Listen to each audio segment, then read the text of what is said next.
Welcome to the Big Fundamental Podcast, a San Antonio Spurs podcast brought to you by KENS 5, the official station of the Spurs. I'm Jackson Floyd, and joining me this week, we've got KENS 5 Sports Director Joe Reinagel. How you doing today, Joe? Doing well. Good to see you guys. Yeah, and from KENS 5 Digital, we've got Tom Petrini. How you doing today, Tom? I'm good. I'm hanging out. How about you, Jackson? Doing all right. You might hear a little rain coming in through the speakers. The microphone, we'll have to see. It's a drizzly day here in San Antonio. Kind of setting the mood for a play-in game tomorrow, I guess. I want to talk about that, but first I want to talk about the exciting weekend that we had, watching Tim Duncan finally, after a delay due to the pandemic, getting his Hall of Fame enshrinement. Joe, it was quite the emotional speech from Duncan, who's usually reserved, and talking about his parents, his background. I think a lot of that is things that Spurs fans are familiar with. You know, the story of him being on the track to being an Olympic swimmer, and then what happened to force him into basketball, and how he got to San Antonio. But still, just an emotional speech from him. What was your? Did you have a big takeaway from that? I thought it was a great speech. And, Tim Duncan, you're right. He's not one of those guys, although he's improved tremendously.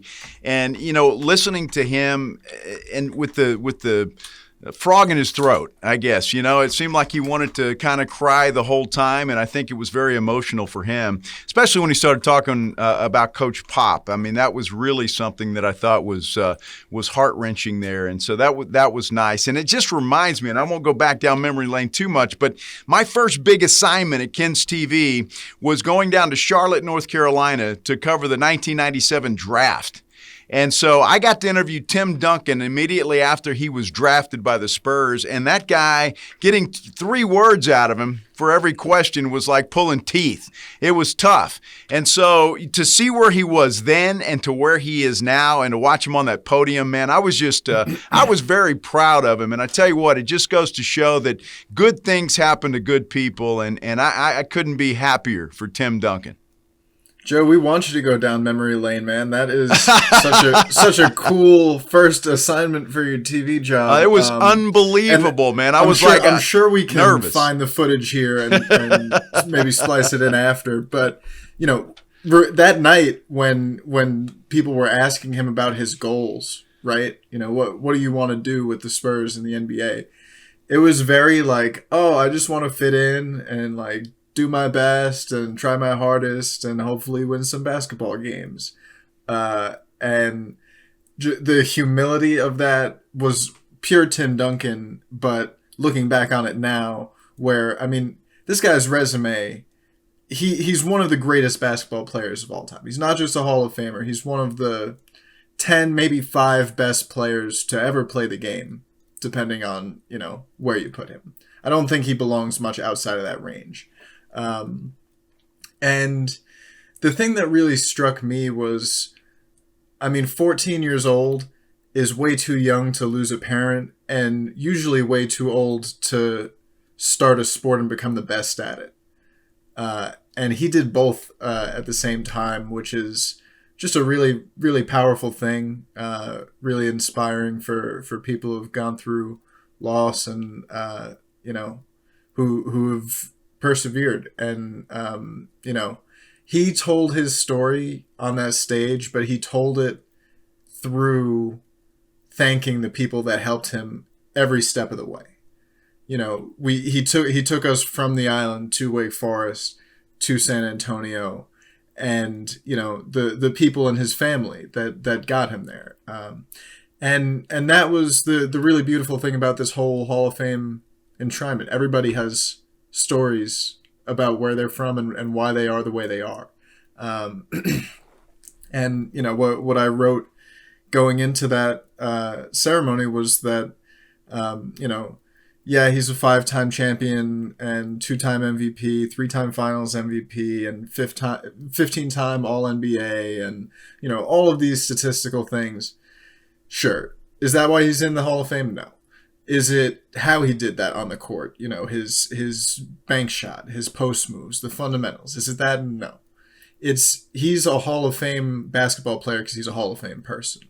And I think that was like a really, really beautiful thing to see on display and celebrated, and for him to share that moment with Tim, with Tony and Manu and Pop, and be, and his kids.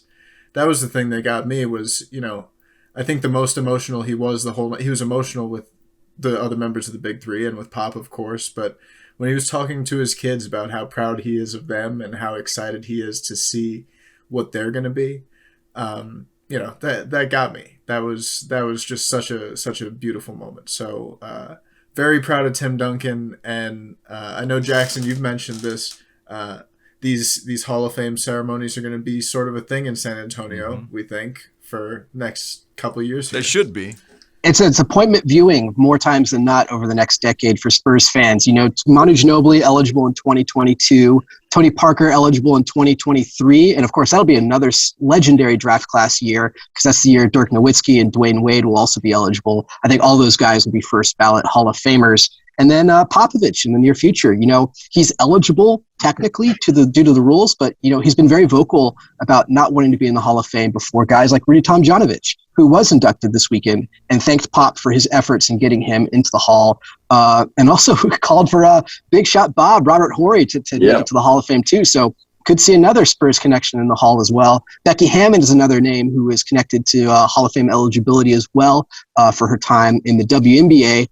So we may see another San Antonio Spurs name there as well going to the Hall. So got to make sure you watch that. I just really appreciated Tim Duncan's humility in telling his story. He talked about the camp with Alonzo Mourning in the Virgin Islands, and he didn't remember how well he played. But, as the story goes, he kicked Alonzo Mourning's tail during that. And they cut to Alonzo Mourning during the broadcast, and, he kind of smiled, nodded politely, but you can tell he was remembering the ways that a 17-year-old Tim Duncan ate his lunch. So I wish that his mask was off for that. That's my only regret. I wish we had seen his face when Tim was like, "Yeah, I don't remember how good I did," and he's just like, "You remember what you did to me?" Yeah. But yeah, 2022 class. I mean, I know that he's an NBA champion, right?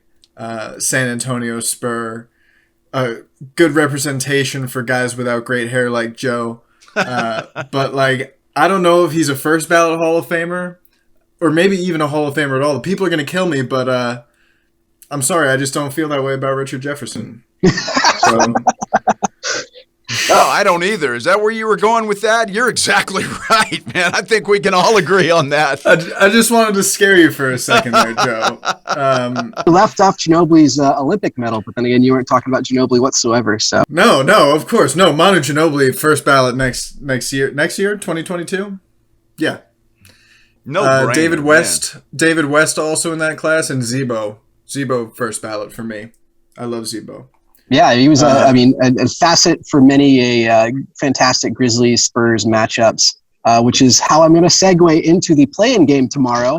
Memphis Grizzlies, San Antonio Spurs, the 9th and the 10th seeds in the Western Conference facing off in the play-in. This is postseason basketball, but it's not playoff basketball per se. So we get a Spurs postseason run.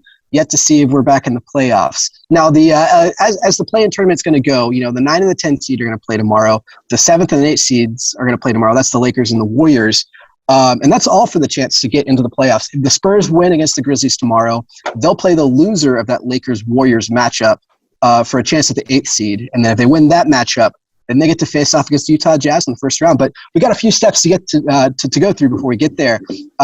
Previewing this Grizzlies-Spurs game ahead of us here, these teams played 3 times in this regular season. The Grizzlies won the season series 2-1, but I do think it's worth noting that all 3 of those games happened with LaMarcus Aldridge starting at the center position. What kind of difference, Tom, do you see Jakob Poeltl making in this matchup against Memphis? Yeah, so, this is what makes it so you can pretty much throw out the tape from the first ones. Not entirely, but it's a completely different team that the Memphis Grizzlies are going to be playing against. They're gonna play him a different way. He's going to get a lot less easy looks in pick and roll. In the first 3 games, first game he had, I think, 44 points in a loss. And then he was at a 2010 double-double or near it with assists for the other 2 games, which were blowout wins. And pretty much all of that, he got attacking downhill and pick and roll at LaMarcus Aldridge in drop coverage. And, you know, we saw in the play-in game, basically, or not in the play-in game, in the last game of the regular season for Memphis against Golden State, with the winner going to be the 8th seed and playing the Lakers and having double elimination. It was a big game, and they basically dared Ja Morant to shoot. The Grizzlies, like the Spurs, are not a great three-point shooting team, not a high-volume three-point shooting team. They want to get downhill, and the three-pointers that they do hit are when Ja Morant or somebody else is getting downhill and breaking down the defense and then kicking to the corner, like we saw in like the Knicks game when, you know, it was just downhill and getting to open corner shots. You know, the Spurs, if they make a conscious decision to dare Ja Morant to shoot it, at least force him to prove he can hit it, that's going to make a difference and allow them to shrink the floor and hopefully make things difficult. But it's one of those things where this team, like I got on the Grind City show this morning, Rise and Grind, and we talked about it, and it's a very, like, we're not so different, you and I, between these teams. Like, they're very similar boats in terms of where they're at, where they're going, what they're trying to accomplish this year. And I mean, Memphis really young. They're going to have some young players who are responsible for a lot in this game. Maybe the oldest veteran playoff presence they have is Kyle Anderson. Is that right? Is that their veteran, like, playoff leader? Yeah. Yeah, that's it. He's the oldest guy on that team, I think. Valanciunas is there as well, but yeah. Right. Yeah, and that matchup with Pirtle and Valanciunas, I think, is going to be interesting. I mean, but there are 2 bigger matchups. I think you can guess what they are. Before we get to those bigger matchups, Joe, I think it's a hyperbole to say that, it doesn't go far enough to say that the Spurs limped to the finish line here. They dragged themselves, just what the carcass of the team that remained dragged themselves across the finish line. Finished 2 for 10, 2 and 10 in their last 12. Since Derek White went down for injury. And in that time, they were, I think, the third worst defense in the league, which is just very un-Spurs-like. Defensive rating of 119. Is there anything the Spurs can do to turn the tide against Memphis, Joe, in your opinion? Defensively, I'm not sure. I'm not sure. What I want to see from the Spurs team, and you talk about young players, and I think the Spurs obviously have an advantage here with some veteran experience that they're going in with, but they've got to come out from the get-go. There's no opportunities for this team to have a lapse for 6 or 7 minutes and then try and pick it up and try and win the game. I mean, this is a game, and DeJounte Murray said as much today when we were talking to him after practice. He said, look, we got to play for 48 minutes. If you don't play for 48 minutes, most likely you're going to be going home. And so, this Spurs team, as we have seen, especially in the stretch you just talked about, they've had some lapses where they just couldn't hit shots, they couldn't stop anybody, and they just looked discombobulated. And they can't have any of that tomorrow night. It can't be, or certainly not for long periods of time. And so it's going to be interesting to see how they come out. I want to see them come out with that fire that we've seen them come out with for some games. You come out and they start the game and they're on fire, they're focused, they're crisp, and that's the Spurs team we need to see. If they do that right from the get-go, I really like their chances in this ballgame. I really do. I think they match up pretty well against this Memphis team. I think they're deeper than this Memphis team. And so I like their chances, but they've got to come out with their heads screwed on right. And if they don't, then it could be a long night. Yeah. I think that's the right message to send, as a coach, right? But I'm going to have to disagree a little bit in that Memphis is another team that struggles to put it all together for 48 minutes, right? And if you look at the schedule of games where the last dozen or so they've lost 10, Memphis is going to be one of the easiest games on that schedule. Mm-hmm. So, in those games when they had their stretches, you're right. It was unsustainable. It was something that they couldn't claw their way back from. And obviously, yes, we want to see these guys come out and execute right from the jump. And if they can jump on Memphis right from the get-go and apply pressure and get in front, and then you have to claw back using mostly twos and not threes, that's, you're putting yourself at a huge advantage. We want to see the best Spurs game possible. But we could also see a not so great first half and then see the Spurs, figure it out. So, Well, here's the deal, I though, hope we Tom. see a good game. I don't want to see that, and I don't want to have to rely on that. The Spurs teams, and we go back, and I realize you can't compare this to the teams of the Timmy Duncans and the Monta Ginobilis and the Tony Parkers. But when they knew they were the better team, or they went into the playoffs, not even necessarily the better team, they flipped the switch. And it was just a different ball club. And they knew, hey, this is not the regular season anymore. This is the playoffs, play-in, whatever you want to call it. This is a different ball game, and we're going to step up our game. So I don't want to see them limp around for the second quarter and not hit shots and look discombobulated. I want to see them come out, play crisp basketball, and kick Memphis's butt. All right, and then let's move on to the next one. I mean, that's the team I want to see, and I think you're going to see guys. Honestly, DeJounte Murray made me very happy today. I mean, this guy, they're like tying him to the chair. I mean, he is ready to get out there and play right now. I think you're going to see guys like Demar Derozan, who is going to be uber focused going into this ball game tomorrow. I'll even put a Rudy Gay and a Patty Mills in that, and I think they have to bring these guys together and say, look, it's different. This is not like the regular season. It's different, and your game's got to be different too. Absolutely, and as if the Spurs needed more motivation, it feels like they're already counted out of the mix here. A national media company put out their NBA Finals graphic today, featuring 25 players from 19 of the 20 postseason teams.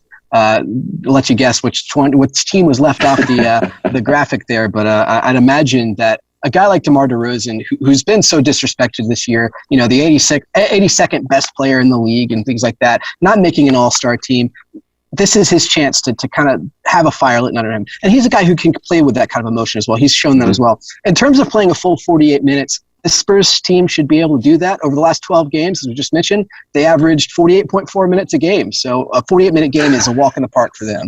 I will say, Memphis is a team that didn't play tremendously well over their last 15 games either. They were 9-6 in those 15. Shot 33% from three over that stretch. Against the Spurs this season, and those two wins they had, they shot 50% from three. So I think a little bit of regression to the mean for them might help the Spurs out. Also in their wins against the Spurs, Gorgui Dieng was their leading scorer on the January 30th game, and he also added 15 points in the February 1st game. He's on our team now, so I like our chances there too. It's going to be a struggle. I think Ja Morant is a guy who also will play with some fire, and it's going to come down, I think, to the DeJounte Murray-Ja Morant matchup. And Tom, that might have been what you were alluding to as the key matchup here for this series. I like DeJounte Murray and Ja Morant. I think these guys are actually a lot more similar than we may think. I think Ja is a much better finisher at the rim, but DeJounte is automatic from the mid-range. But in terms of what they do with the ball, they're distributing it. They're pushing into the fast break. These guys are very similar. I think DeJounte adds a little bit more defensively, but again, like I said, Ja has a little more offensive power. Tom, what do you take away from this matchup between the two young up-and-coming superstars? I think it's really going to be paramount that DeJounte gets the best of it defensively. He's the head of the snake for them. They really, everything that they do that is good will come from him in this game. Maybe that's not entirely true, but they'll go as far as he can take them, essentially. And if you can use just Jakob Poeltl and DeJounte Murray to stifle those pick and rolls and let everybody else stay home and limit everybody else, that's how you win this game. That's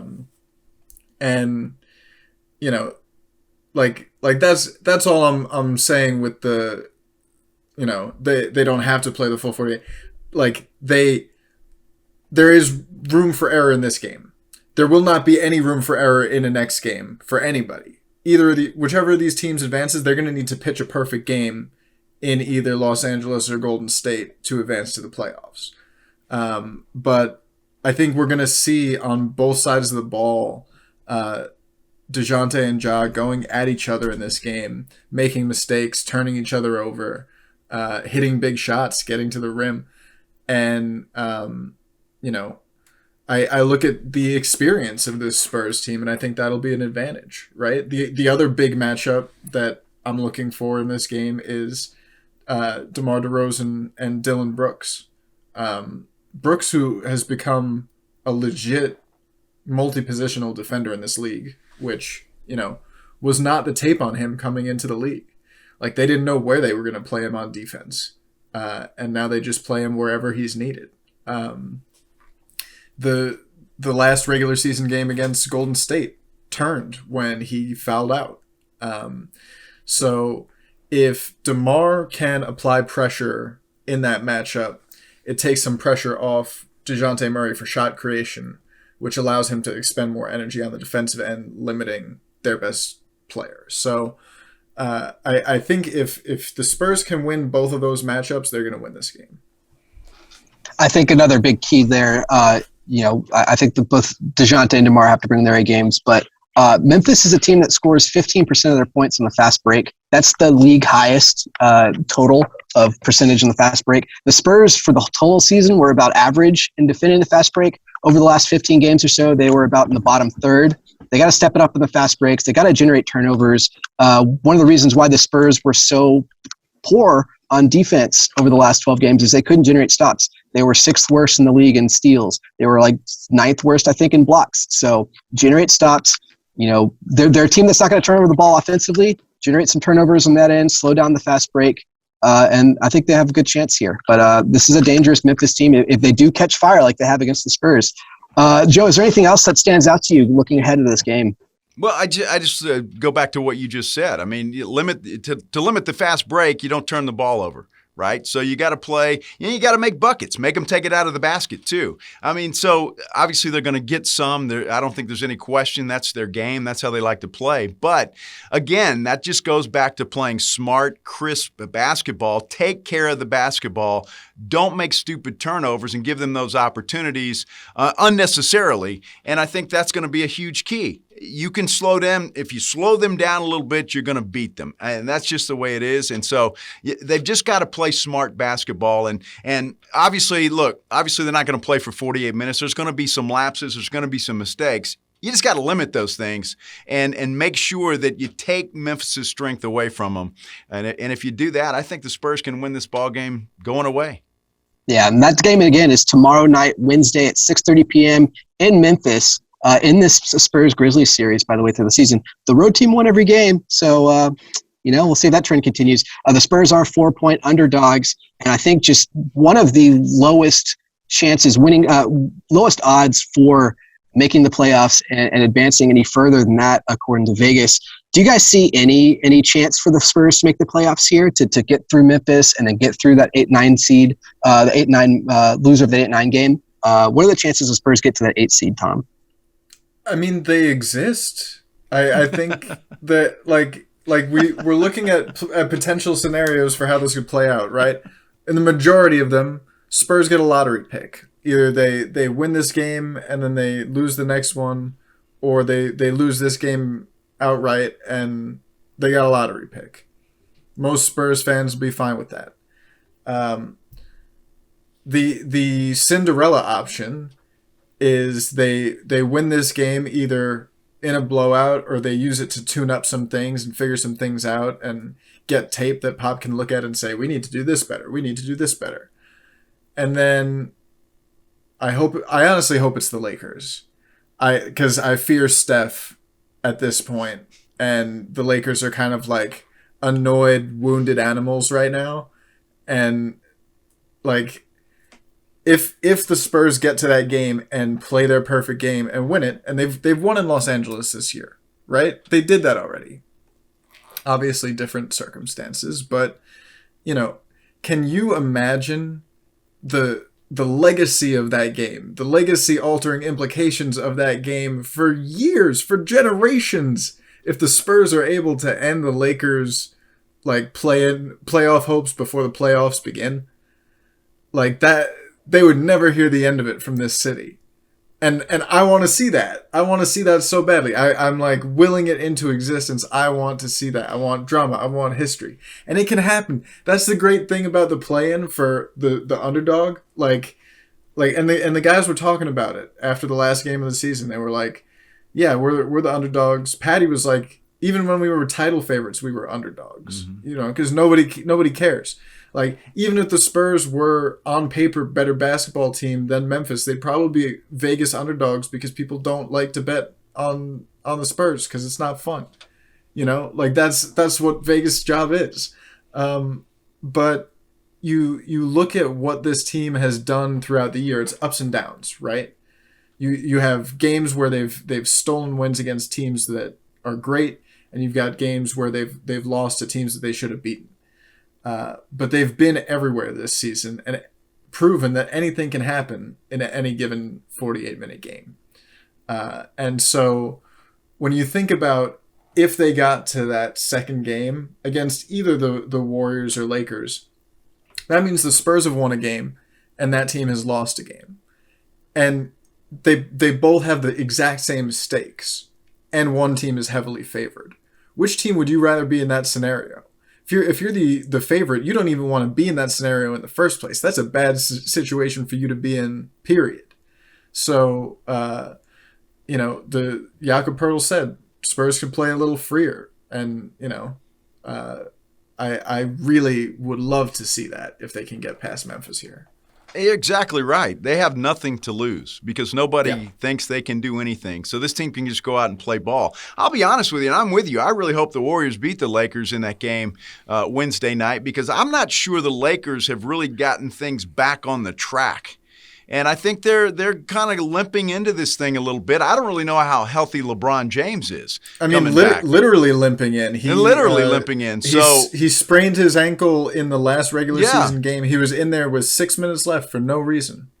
So, yeah, I think Spurs fans, obviously the Spurs have to take care of business first, but then Spurs fans should be, put on their Golden State gear and root for the Warriors because I'd much rather face that Lakers team than get anywhere on the court with Steph Curry at any time.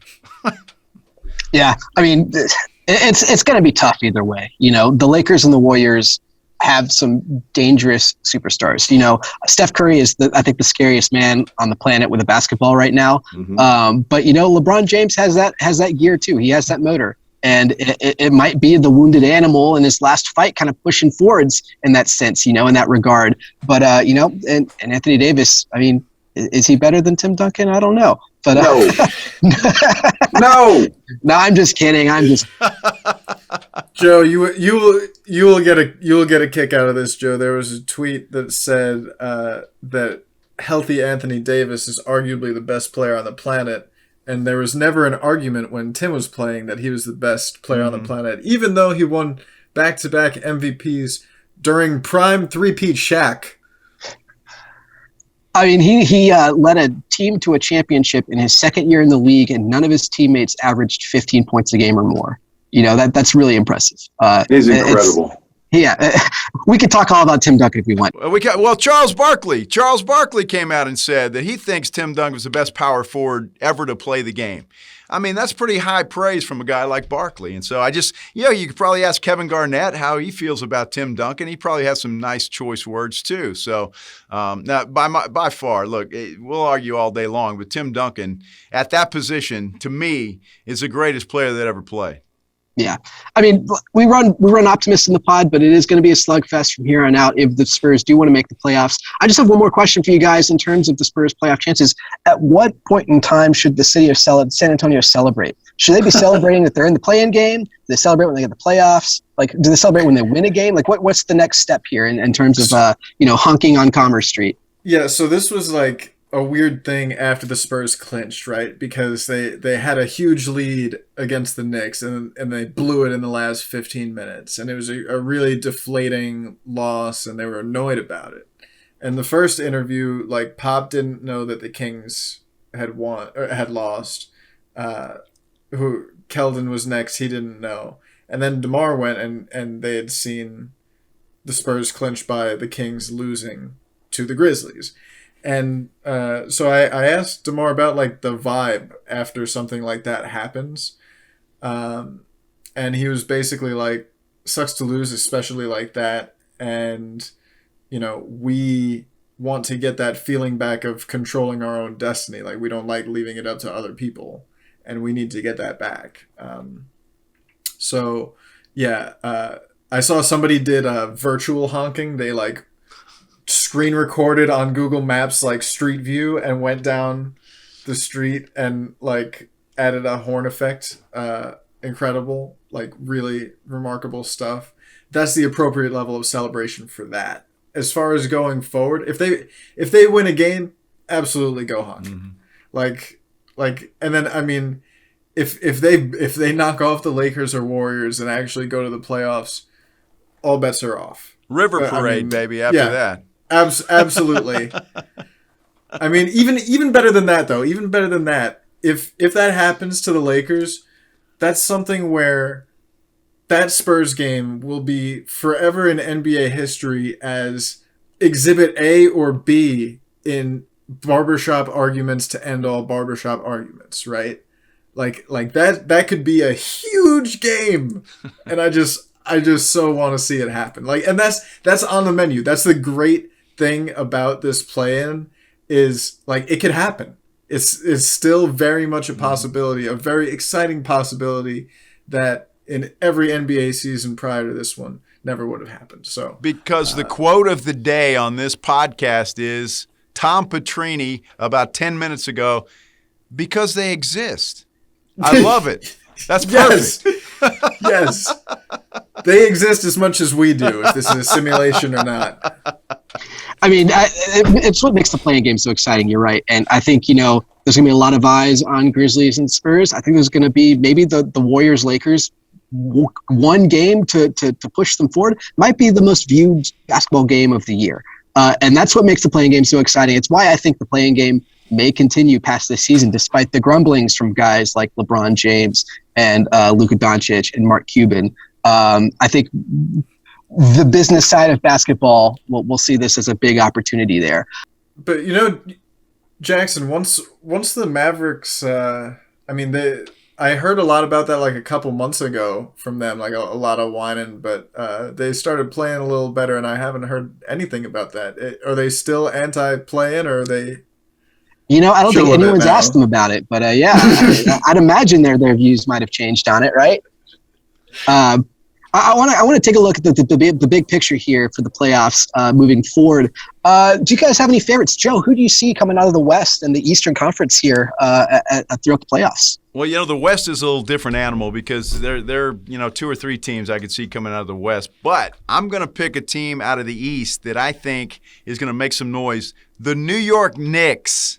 Okay, I like them to come out of the East. I think they've got a great team. I really do. And just think, they add a guy like DeMar DeRozan next year. My goodness, that could be an unbelievable team over there. But I like the Knicks coming out of the East. And when we look at the West, wow, I want to go with a Utah or a Phoenix, but I'm just not sure that those two teams either way. The Clippers aren't playing well, obviously. Wow, that's a tough one. If you tied my hands behind my back and said you got to pick one, I'm gonna go with Utah. I know it's an easy pick. I'm not sticking my neck out, but I'm gonna go with them. Donovan Mitchell, how's he gonna be? Have you guys heard? Is he okay? Is he coming back? I don't know. Yeah. But I can hear our former colleague Evan Klosky fist pumping in Tampa Bay as you talk the Knicks. And yeah, they're a team that has already come out. There's already reports coming out that they're going to be in the market for a disgruntled star who might be on the trade market or try to make some big waves on the free agent side there too. So latest on Donovan Mitchell is that he will likely be back for the first round, out indefinitely with an ankle injury sustained April 16th. And Utah's confident he'll return, but there is some reason for concern. That's huge, Utah, obviously, for them. Yeah, Utah is the thing is, even without him, like we saw them absolutely eviscerate this Spurs team without Donovan Mitchell and Mike Conley, and obviously they'd face different opponents in the playoffs, except maybe not. Maybe they would play the Spurs in the first round if the Spurs can pull off the miracle. But the Jazz run a beautiful system, and watching them play, I said it last time. If you like the way the 2014 Spurs play the game, watch the Utah Jazz. They are so good. And in that spiritual successor role, I'm almost rooting for them. I kind of hope they get it. And then on the other side of the bracket, I think the Knicks are a fun story and a really good team. But I don't think that they have I don't think they have the veteran presence this year to get as far as the finals. I wouldn't be surprised if they won a series or two. But if they got to the conference finals, I would be gobsmacked if they got past that. But I like Brooklyn's chances to put the ball in the net a whole bunch of times. I think they're figuring things out on defense, which is a question that I've had about them all year.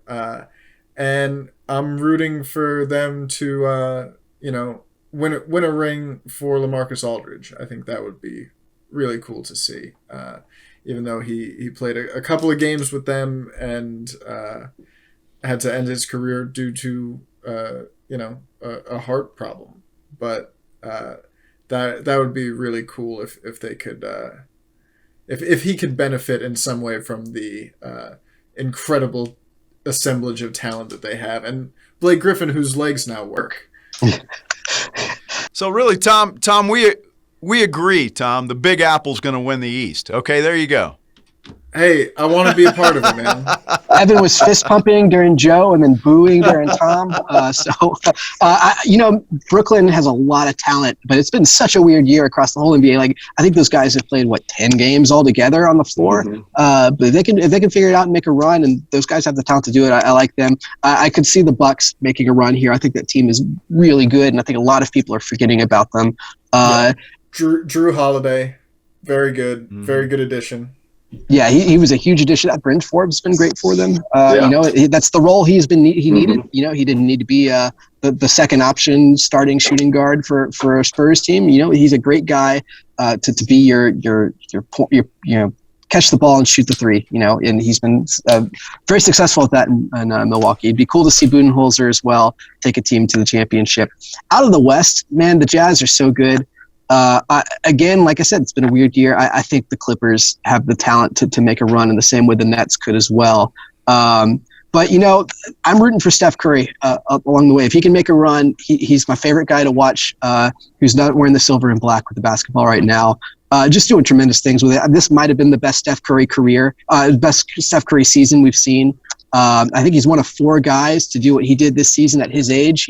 Wilt Chamberlain, Kareem Abdul-Jabbar, Michael Jordan, and him putting up those numbers. And he's a guy who could take a team single-handedly on a run in the same way those all-time greats could.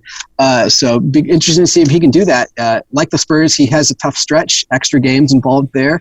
But the Warriors are a dangerous team. So I think we all have different people in the ring there, vying for, who we think might vie for a championship. So it'll be an interesting playoff run for any team regardless.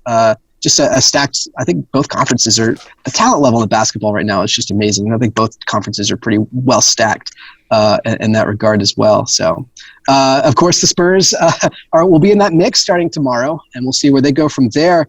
I'll just circle back to the Hall of Fame real quick because Vanessa Bryant had a great speech as well, I thought. And you know what?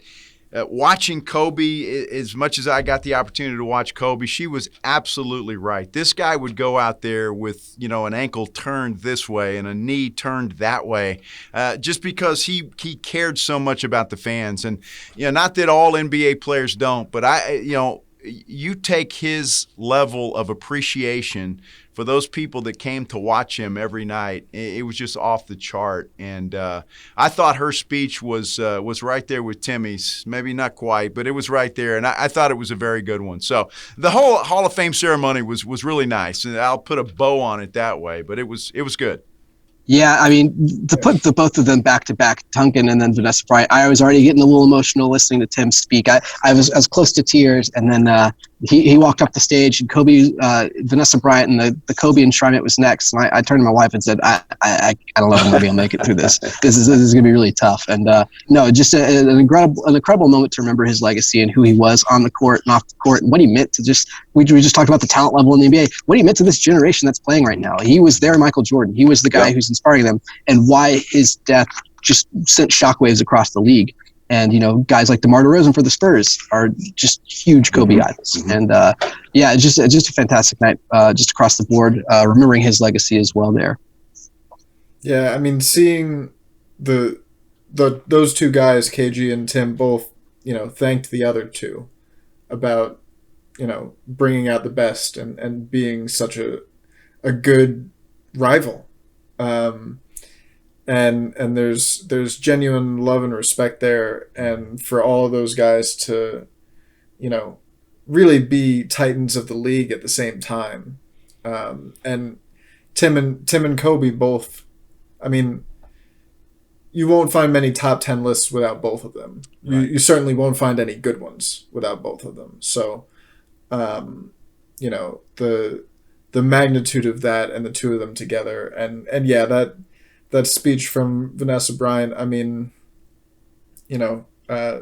again, strength through loss, and healing.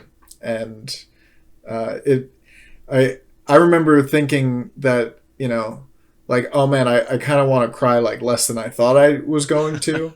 And then I realized that was kind of what she was going for, as, a celebration of life thing, which is really hard to do still this soon after. So yeah, I think we got a good celebration of everybody there, especially, late great Kobe Bryant.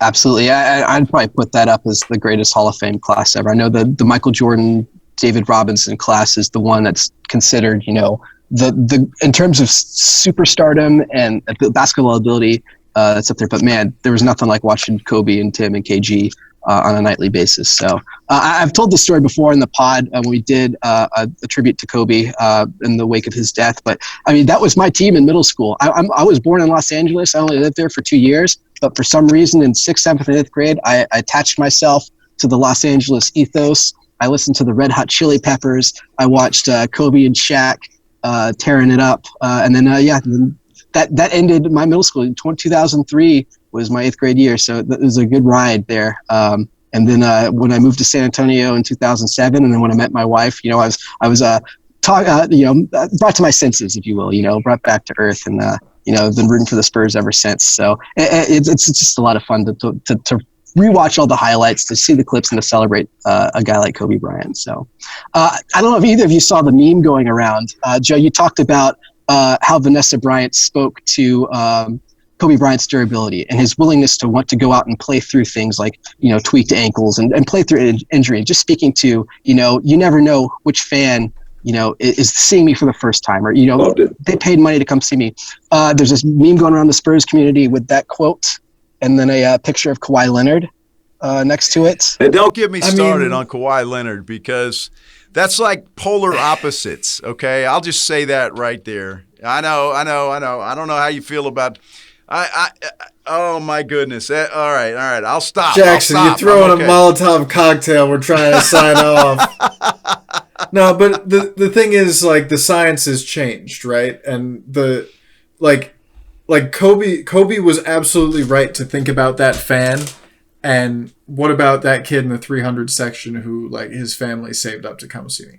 Absolutely right to think about that fan. But it shouldn't be on him to risk his own safety to make that kid happy. The league should do everything that they can to avoid that situation where he would have to make that decision entirely. I think that's where the NBA is going to have to go in the future, because the players and the teams certainly aren't going to, like, you know, little Jimmy. I've written about little Jimmy, the hypothetical fan in the 300 sections.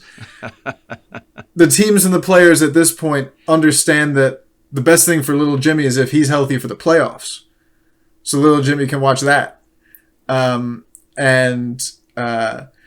If playing in every regular season game like that is an issue, I get it. But yeah, Kobe was, I mean, you see guys like Russell Westbrook too. That's not dead in the league today.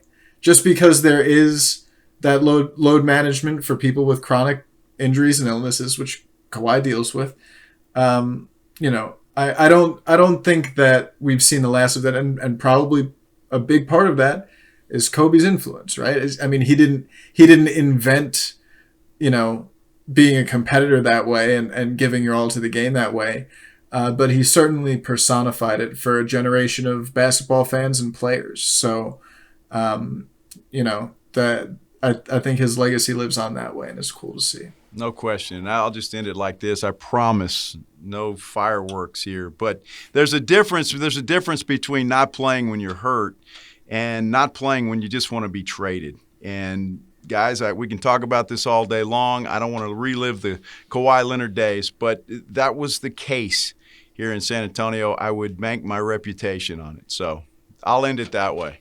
And I think the reason the meme was brought up is because San Antonio fans are still a little sore from that breakup. You think? And all the after effects that happened through that. You know, Tom, I think you're exactly right. I think that the future of the NBA will be addressing how to workload management into it for people with chronic injuries, because the playoffs are what it's all about. As for the future of this podcast, you know, it remains to be seen. What we talk about next week depends on how the Spurs play next week. You know, play tomorrow night. You know, if they win against Memphis, we'll be talking more playoffs. You know, I mean, I think what the game after Wednesday, if the Spurs win, I guess the winner of Memphis and San Antonio plays Friday night, the loser. Cool. Mm-hmm. So Friday we might night. have more playoff basketball to break down next week. Otherwise, we'll be taking a look back at the San Antonio Spurs season as a whole, picking our Spurs MVPs, what we thought of the season, you know, trying to identify key moments throughout the season, and sort of a Spurs exit interview, if you will. So please be sure to join us for either that, or, you know, we could be celebrating the Spurs as the 8th seed and breaking down a Utah Jazz matchup here. That would be fun. That'd be a lot of fun. All right, that's Joe Reinagel, Kins5 sports director. You can find him on Twitter at JoeKins5. Be sure to give him a follow. And then Tom Petrini as well, has you covered on the digital side. You can catch him at Real Tom Petrini on Twitter. And I'm Jackson Floyd at JacksonKins5. You can follow the podcast as well at Big Fun Pod on Twitter. And of course, the Big Fundamental Podcast is brought to you by Kins5, the official station of the San Antonio Spurs. All right, we'll see you next time. Thank you, guys.